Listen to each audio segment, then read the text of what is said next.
they are called indefinite time for shutdown. So, government. See, the brew problem is not a new problem. No government, previous government did not have courage to do anything. They did not take any stand. 23 বছর নিজের ভারতীয় নাগরিকরা ভারতবর্ষে refugee হয়ে থাকবে, ঠিক না? সেটা আপনি বিশ্বাস করুন। তাই আমাদের সেটেলমেন্ট করার জন্য আমরা চেষ্টা করছি। We have selected places. Now there may be some, what to say, demands or some objection that we look into. তো এইভাবে তো ট্রাভেল ক্রিয়েট করতে কিছু হবে না। 3 বছর ধরে প্রবলেম এটা সলভ করার চেষ্টা হচ্ছে সরকার, সদ ইচ্ছা আছে সরকারের। আমরা জায়গাগুলিও মোটামুটি সিলেকশন করেছি ওদের সঙ্গে বসে, ঠিকঠাক নাগরিক মন্ত্রণা কি এটা নাগরিক মঞ্চের ডিমান্ড হলো যে আপনারা ব্রুদের ব্যাপারে কাঞ্চনপুর গিয়েছিলেন, আলোচনা করেছেন, কিন্তু ওদের সাথে কোনো আলোচনা হচ্ছে না। ওরা কিন্তু এসছে ত্রিপুরাতে 3 বছর আগে এসছে, ইট is not a new problem. পেছনে যেভাবে করছে এটা নতুন প্রবলেম না। আজকে সেটেলমেন্ট দেওয়ার প্রশ্ন আগে গিয়েছিল ওরা রিফিউজি ক্যাম্পে থাকবে। আমরা নীতিগতভাবে এটা বিশ্বাস করি না ভারতবর্ষের লোক ভারতবর্ষে রিফিউজি হয়ে থাকবে। কাশ্মীরি হোক পণ্ডিতরা, কাশ্মীরি পণ্ডিতরা, সেটা হলো আমাদের স্ট্যান্ড ক্লিয়ার।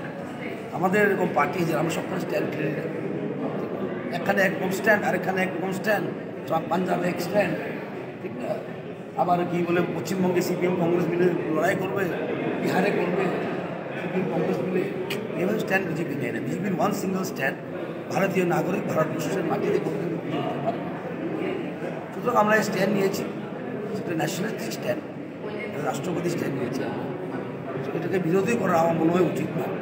আর সরকার সবার সঙ্গে আলোচনা করে সেটেলমেন্ট করে। স্যার, যারা এই স্ট্রাইক করছে তাদের বিরুদ্ধে প্রবলেম অফ ব্রু ইংলিশে লাগে তো আপনাদের। Problem of Bru is not a new problem. It is not a problem created by BJP সরকার। It is a problem created by the previous government. 23 বছর একটা রোগটাকে keep a disease hanging, keep a problem hanging, it becomes a very big problem. It has multiplied so many folds. কত জন্ম হয়েছে, কত লোক আরও এসছে 23 বছরে। জিনিসটা প্রথম দিকে যদি করে দিত সেটেলমেন্ট, আজকে এই প্রবলেমের সম্মুখীন আমরা হতে পারি। We didn't have to face this problem.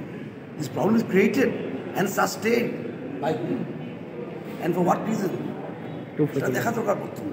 যারা আন্দোলন করছে ওদের বোঝা উচিত এই প্রবলেম তো শুরু হয়েছে কবে, সাস্টেইন বাই হুম, কেন ওটাকে রেখেছে, আরও বড় করলো কেন, অরিজিনাল কত লোক এসেছিল, আজকে বেড়ে 1.5 বছর কত বড় বিরাট প্রবলেম হয়ে গেছে। তারপরেও আমাদের বিজেপি সরকার, বিজেপি পার্টি আমরা বিশ্বাস করি যে ভারতবর্ষের মাটিতে ভারতবর্ষের নাগরিক রিফিউজি হতে পারে। তো যে কাঞ্চনপুর নাগরিক সুরক্ষা মঞ্চ আন্দোলন করছে ওদের সাথে কি আপনাদের আলোচনার কোনো চিন্তা ভাবনা? আলোচনা করছে নিশ্চয়ই, কেন করবো না? ভারতীয় জনতা পার্টি বা আমাদের সরকার আলোচনার মাধ্যমে সব কিছু করতে চায়। আমরা কনফ্লিক্টে বিশ্বাস করি না, আমরা বিশ্বাস করি communication. Thank you sir, thank you.